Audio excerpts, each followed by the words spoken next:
escuchado hace unos días a una mujer que usted estaba contando esta historia, Alberto, y llegaba a mi mente esa imagen, donde ella decía, mi esposo me dejó y yo hubiese querido vivir la vida miserable que vivía con él hasta el final de los días. Una vida miserable, y yo le decía, ¿y usted no ve la bendición de que se haya ido? Usted no. Yo hubiese querido vivir miserablemente hasta el final. Sí, Entonces yo digo, ¿cómo, sí, cómo puede una persona, Alberto, llegar a ese punto de decir, yo quiero ser miserablemente feliz? sí. Cristian, todos lo vivimos. Todos estamos conectados con algo que resultándonos incómodo, eh, suele ser eso de lo que más se nos hace difícil soltar. Eh, Realmente, cuando vemos y ponemos la lupa en la siguiente idea, lo vamos a ver más claro. Nosotros, el amor de nuestra vida, realmente es quien nos rompió el corazón. Ese hombre para las mujeres, que ellas, a muchas se confiesan y me dicen, este otro hombre me trae flores, me complace, está dispuesto a darlo todo por mí, pero yo no siento nada. Y, y yo siempre le digo, no, y no hagas esfuerzo por sentir nada, no vas a sentir nada.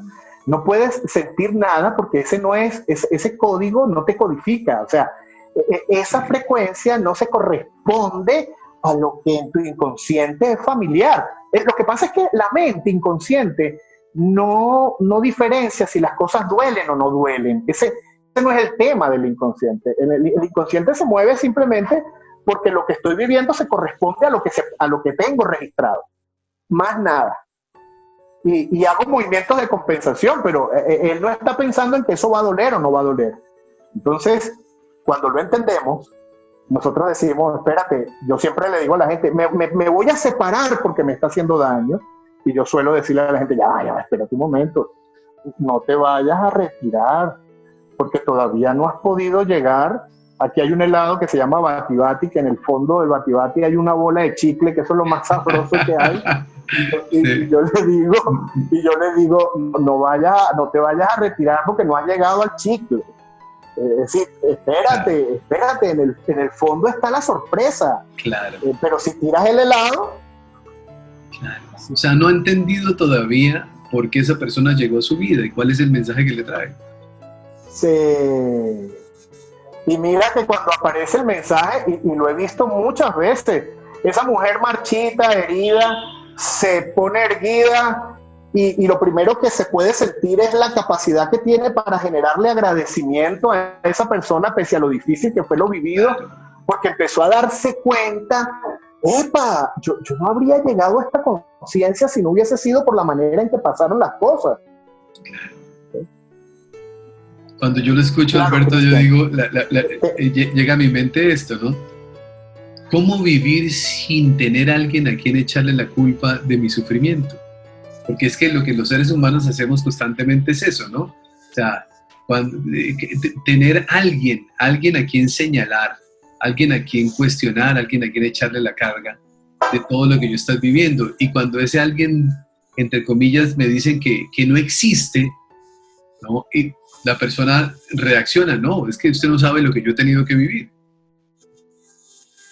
Mira que hay algo bien interesante en ese punto. Esa es una condición que vivimos muy frecuentemente cuando una parte de nosotros, repito, muy inconsciente, se pone en sintonía con una memoria en la que yo necesité que un grande me cuidara, que mi mamá me protegiera, que mi mamá me cuidara, porque venimos de una etapa de vida en donde todo lo que sucedía ciertamente era responsabilidad del entorno. Nosotros no teníamos la habilidad ni la capacidad para sostenernos por nosotros mismos. Y si me caía no era porque me equivoqué y me caí. Si me caía fue porque no me pusieron cuidado. Si pasaba hambre fue porque no me dieron de comer. Si me enfermaba fue porque me descuidaron. Esa memoria que es vital en esa etapa del niño, quedar interrumpida, lo que va a suceder es que yo empiezo a proyectar desde ese niño esa necesidad en todo lo que está a mi alrededor. Y mientras no haga ese trabajo de reconexión con lo que significa la madre, primero la madre, no mi mamá, lo que yo puedo entender del valor de la madre, y después sí puedo entrar a hacer un trabajo con mi madre, hasta que ese momento no llega, no es cuando yo empiezo a soltar la cantidad de gente que me he aferrado, me he agarrado para que me sostenga, porque creo que sin ellos no me puedo sostener. Pero esa magia viene de poder sentir conexión, o de poder limpiar la conexión con mi mamá. La madre, esa es una experiencia trascendente. Realmente en ella es donde se oculta la habilidad que tenemos para relacionarnos afectivamente con los demás. Es en mi mamá donde se oculta esa posibilidad. Sí. Con mi mamá, claro. Yo lo escucho, Alberto, y me hago esta pregunta. Que yo veía precisamente una pareja ya de personas adultos mayores hace unos 2 meses, tal vez, que estábamos en un restaurante, y yo veía cómo ella trataba a su esposo como su hijo. Entonces le decía, tómese el agua, cómase el pan, cómase esto, le daba una cucharada. Yo decía, están jugando al rol de mamá e hijo. Sí. ¿Por qué? ¿Cómo se llega a esa situación, Alberto? ¿Por qué se llega a vivir una experiencia como esa? Hay varios factores, Cristian. Yo sí te puedo decir algo bien importante. Primero, debo decir que amo Bucaramanga como no te imaginas. Yo estoy metido en las redes, y por ahí hay un grupo de personas exclusivamente de Bucaramanga y de algunas, de aquí, y yo me meto por allí y yo estoy viendo qué está pasando, y a veces estoy hablando con alguien que está en consulta en Bucaramanga. Tengo una persona que tiene un ventanal hermoso, entonces ella está en consulta y yo aprovecho como para ver por detrás de ella, para ver el ventanal, porque allá se ve el movimiento de la ciudad. Pero tengo que decir que en estas regiones andinas se mueve mucho ese esquema,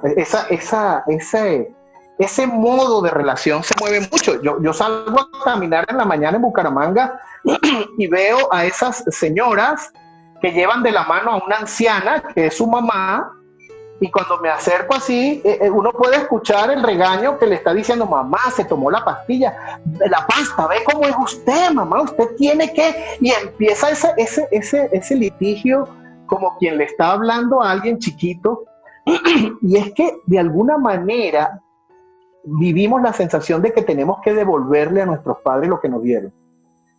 Ahora, si nos vamos a esa situación que me estás comentando del restaurante, imagínate el amor tan grande que tiene esa mujer para dejar de ser la amante, para sacrificar la pasión de la mujer y convertirse en lo que ella sabe que él necesita. Imagínate ese amor tan hermoso. Pero también imagínate cuánta necesidad tiene esa mujer de haber sido amada por una mamá que ella ilusionó que la amara como ella está amando a ese hombre. ¿Y qué está haciendo esa mujer cuando le pone el pan en la boca? Está realizando el amor que ella soñó haber vivido con su madre. Claro. Le está diciendo a ese hombre: te estoy dando lo que yo interpreto que es lo mejor que puedo dar, y lo mejor que puedo dar es lo que no tuve, lo que añoré. Y ambos se complacen. Por supuesto, la relación fallece porque la naturaleza me protege de los incestos. Claro. Entonces, claro. Yo no puedo estar con ella deseándola, o posiblemente el hombre, además porque el impulso del hombre es penetrar, claro. Pero entonces ella va a estar cuidándose constantemente, porque imagínate, en el inconsciente quien la está abordando es el hijo. Es el hijo, claro. Te puedes imaginar el hijo, claro. Te puedes imaginar el nivel de... O a veces el impulso lo toma el hombre lo mueve el incesto, y entonces cuando ella lo aborda sexualmente, te puedes imaginar la lucha que hay en la cama. Entonces me duele la cabeza, yo estoy cansado, he trabajado. Pero no, hombre, en realidad lo que está sucediendo es otra cosa. Esto no es de sexólogo, como alguien me decía: recomiéndeme un sexólogo. Y yo le decía: ¿cómo el sexólogo puede mandarle tratamiento a la hija y al papá para que tengan relaciones sexuales? Claro, o sea, completamente. No hay tratamiento para que una hija desee al papá. Claro. Como lo mismo que puede, Alberto, llegar a suceder cuando la mujer es la que ha desarrollado el carácter, pues la que toma las decisiones, la que manda, la que domina, ¿no? Y entonces van a la cama y él dice, yo no me voy a acostar con otro tipo. O sea, Sí, claro. Claro, esa es una escena muy, muy marcada, además porque acuérdate que estamos viviendo unos tiempos en donde la herida de la mujer derivó en un movimiento femenino o en un movimiento feminista que le está llevando a la mujer a la conclusión de que tiene que tomar la fuerza para estar con una fuerza equivalente a la que vive el hombre. Pero es que, espérate un momento, en otro tiempo tampoco se había visto tanto caso de cáncer en la mujer.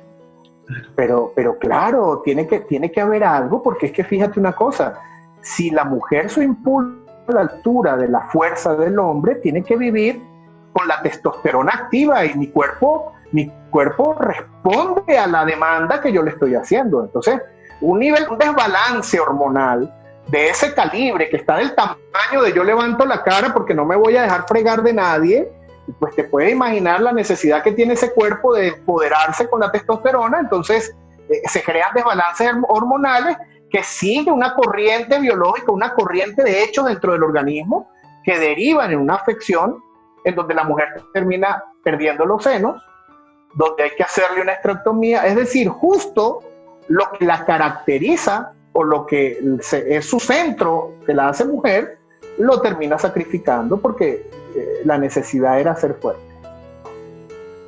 Claro, cuando yo pienso en esto, Alberto, me imagino una persona va pasando por la calle, ve a esa persona que le gusta, se acerca, la corteja, se enamoran, empiezan a vivir un idilio, pero lo que no sabemos nosotros cuando nos acercamos a una persona es qué traemos encima y qué trae el otro. Sí. Entonces Mira, son dos Cristian, cosas que terminan siendo una cosa sorprendente. Hoy en día ya lo sabemos y quiero revelárselo a tu público y a ti, Cristian. Hoy en día ya sabemos que lo que nos enamora de manera inconsciente es que la otra persona contiene historias que equivalen a las historias de donde yo vengo. Okay. Es decir, cuando yo me enamoro, es más, hay una sensación muy característica, ¿no? Porque las personas dicen, es que pareciera, uno habla con los amigos, ¿no? Entonces uno dice, no, es que conocí a una mujer, Dios, un bombón. Y tú sabes, sí, un bombón, Sí. un bombón, y no sé, y la sensación que tengo es como si nos conociéramos de toda la vida. Es como si en otra vida hubiésemos, dice la gente de la nueva corriente, es como si en otra vida hubiésemos, y en realidad lo que se pudo descubrir es que nosotros nos enamoramos de personas que contienen las memorias que equivalen a las memorias que existieron dentro de mi familia. Y cuando yo hablo familia, no solamente estoy hablando de mi mamá y de mi papá, esto es una malla, esto es una red muy amplia. Imagínate tú, cuando empieza la convivencia, se empiezan a liberar las memorias que nos unieron. Sin esas memorias no te hubieses enamorado. Claro. Dicho de otra forma, Alberto, que con esta interpretación, es la persona perfecta que la vida me coloca al frente para poder darme cuenta de aquellas cosas que tengo que corregir. Sí, hermoso, eso está hermoso. Nosotros no tenemos relaciones de pareja equivocadas. No existe una relación de pareja equivocada. No existe error en lo que vivimos en la pareja. No existe. Yo sé que me estoy metiendo con lo que para muchas personas ha significado tanto dolor en una relación. Pero lo tengo que decir, no hay error en el hecho de experimentar las relaciones que hemos experimentado. Todo se corresponde a un plan extraordinario en función de mi evolución. Yo me puedo ir de mi pareja, claro que sí, yo puedo decir, yo creo que fue suficiente, pero cuando ese momento llega como el resultado de haber comprendido para qué era que yo tenía esta relación, cuando yo sé cuál era el servicio que me prestaba el borracho, cuál era el servicio que me prestaba el celópata, cuando yo sé cuál era el servicio que me prestaba, entonces algo se calma dentro de mí y esas despedidas son amables.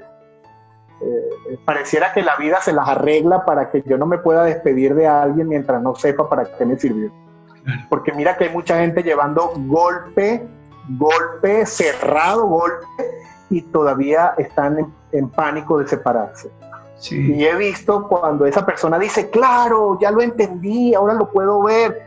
Claro. He visto eso muchas veces, y a las semanas todo da un giro donde la persona, oye, te deseo lo mejor, que te vaya bien, me aparecieron arrendando un lugar, me puedo ir a otro sitio. Es decir, todo se va ordenando cuando realmente ya sé para qué estuve ahí.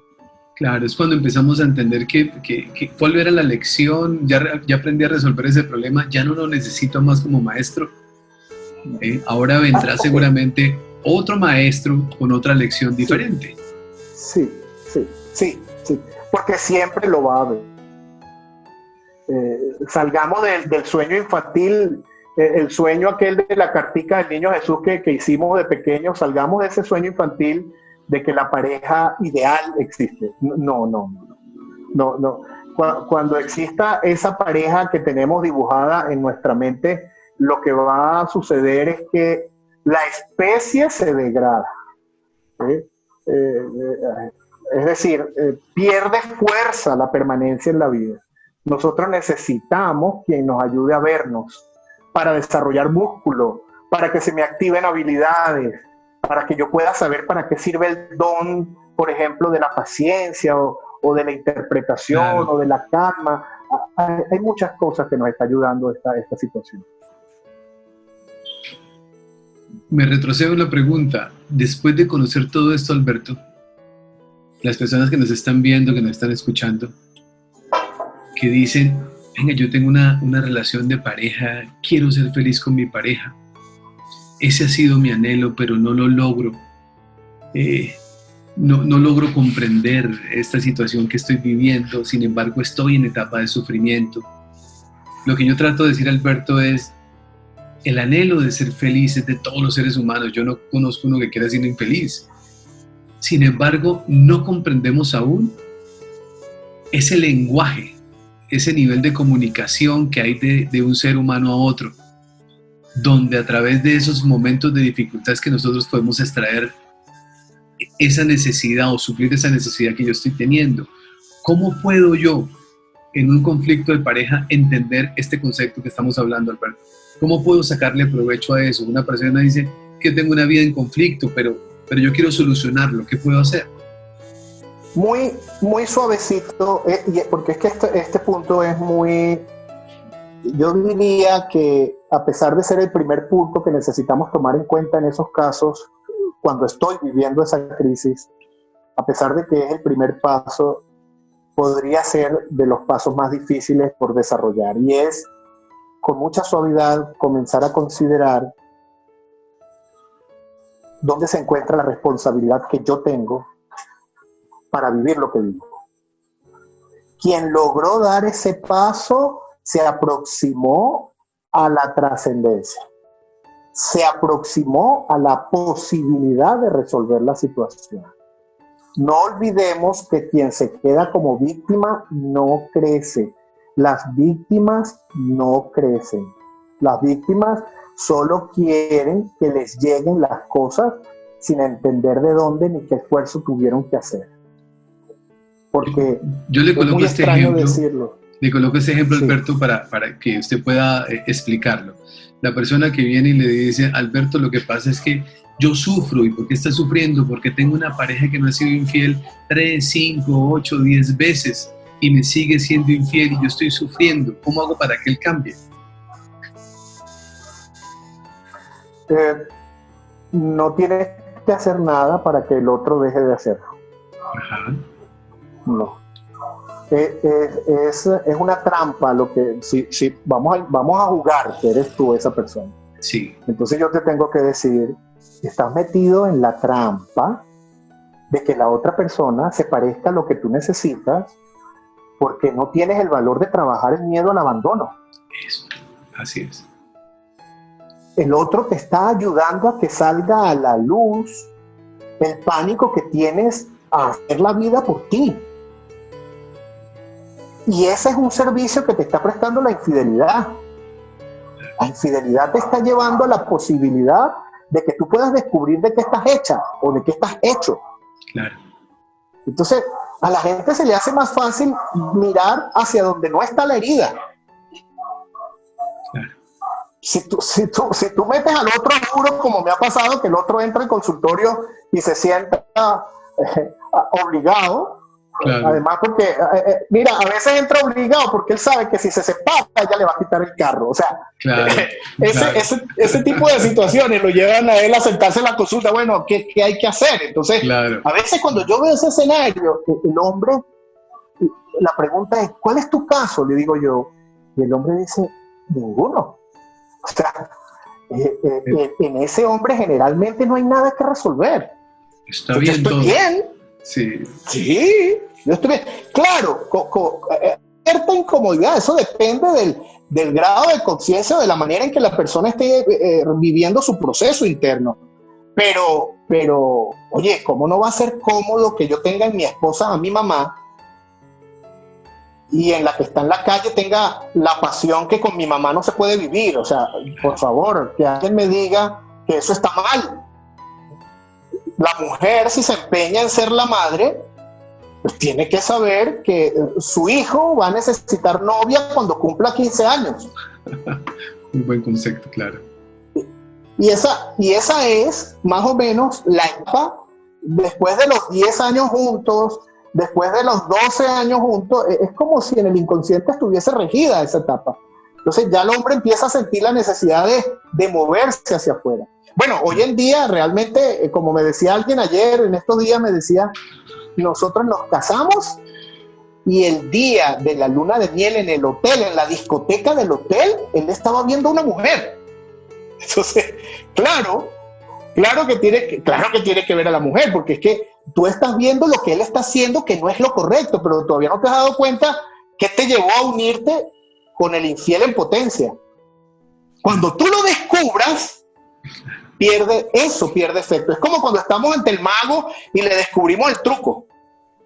Entonces, cuando yo sé que hay detrás del truco, ya no me hace efecto el mago. Claro, y entonces vamos a agregarle algo de dolor, entre comillas, al dolor que ya hay.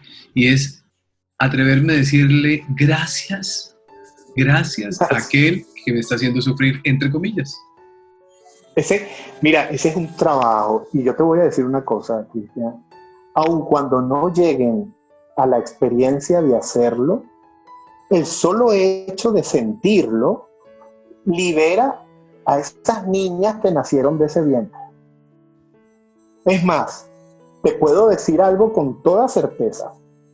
El día que una mujer pueda llegar a esa posición, está partiendo la historia de la vida de las mujeres de su familia en dos.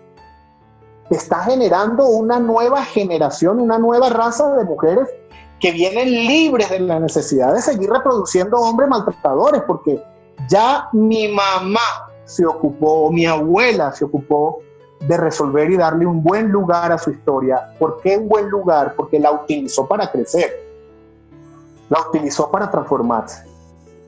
Entonces, imagínate el regalo, esa es la mejor herencia que creo. Bueno, no podemos etiquetar, pero dentro de las mejores cosas que podemos dejarle a nuestra descendencia está este tipo de situaciones. Es decir, yo me ocupo del dolor en función de que no tenga que seguir siendo la herencia que le quede a mi descendencia. Alberto, para que nuestros amigos que nos están acompañando les quede más claro este concepto, si yo no resuelvo algo, termino heredándolo a la siguiente generación.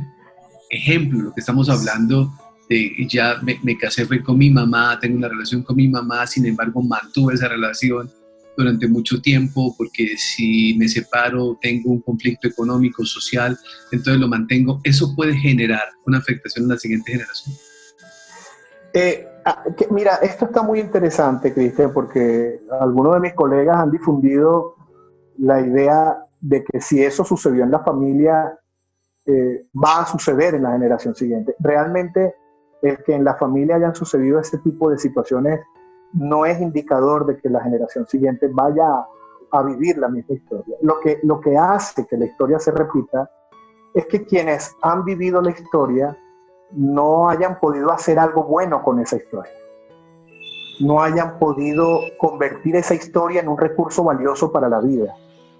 Cuando esa historia queda inconclusa bajo la premisa de que me hicieron daño, porque esa es la trampa, Sí. cuando nos quedamos en ese rol metido de víctima, me hicieron daño, ese dolor que se lleva a la tumba va a ser una de las tareas que una de las niñas que está creciendo en esa generación siguiente va a tener que vivir. Entonces, ahora empezamos a entender, ¿por qué esa niña se enamoró del peor? Ah. Una niña de buena familia. O sea, podríamos decir, Alberto, perdón que lo interrumpa, podríamos decir que esa personita termina asumiendo la responsabilidad de resolver lo que mi papá no pudieron. Sí, es así como sucede, es así como sucede, y lo asume precisamente porque alguien no lo asumió. Es solo por eso, no porque la historia sucedió, sencillamente es porque quedó sin solución. Claro. Y el sistema, realmente lo que sucede, Cristian, es un proceso compensatorio. El sistema, todos los sistemas en la creación tienen leyes. Por ejemplo, el sistema dental, si tú sacas un diente, la ley del sistema, la orden para el sistema es que todas las piezas se corran para cubrir el hueco, para darle frente al vacío, ¿sí? Igual pasa, el sistema se está compensando todo el tiempo. Si, por ejemplo, hubo un asesinato en una generación X, posiblemente tengamos en las nuevas generaciones víctimas. El sistema lo que está haciendo es compensando lo sucedido. Entonces, el sistema lo que hace es nivelar la carga en función de que la vida pueda permanecer. Hay gente que se molesta y puede decir, bueno, yo no estoy de acuerdo con eso, y realmente no sé por qué yo tendría que estar heredando, pero es que el hecho de la cuota de pertenencia a una familia, al sistema, nos coloca en la situación de compensar las historias. Claro. Es parte de lo que significa estar dentro del sistema. Nosotros lo vemos en la naturaleza, por ejemplo, fíjate cómo sucede. Las cebras están migrando y de repente llegan a la orilla del río. Y son multitudes, son muchas. Y ellas llegan a la orilla del río, las primeras huelen. Pero al cabo de cierto tiempo, de atrás vienen unas que se lanzan. Y ahí estaban los caimanes, los cocodrilos, sí, que hacen de esas 3, 4 un banquete. Pero es que esa es la situación necesaria que tuvieron que vivir la gran manada en función de que las crías comieran pastos verdes, fueran a la sombra, fueran a los lugares donde los depredadores iban a permitir que la especie progresara. Entonces, igual pasa con los humanos. Estamos viviendo un constante proceso de compensación de historias que hoy en día, al entenderlo, podemos decir no es malo ni es bueno, sencillamente hay una historia que necesita compensarse, que necesita repararse.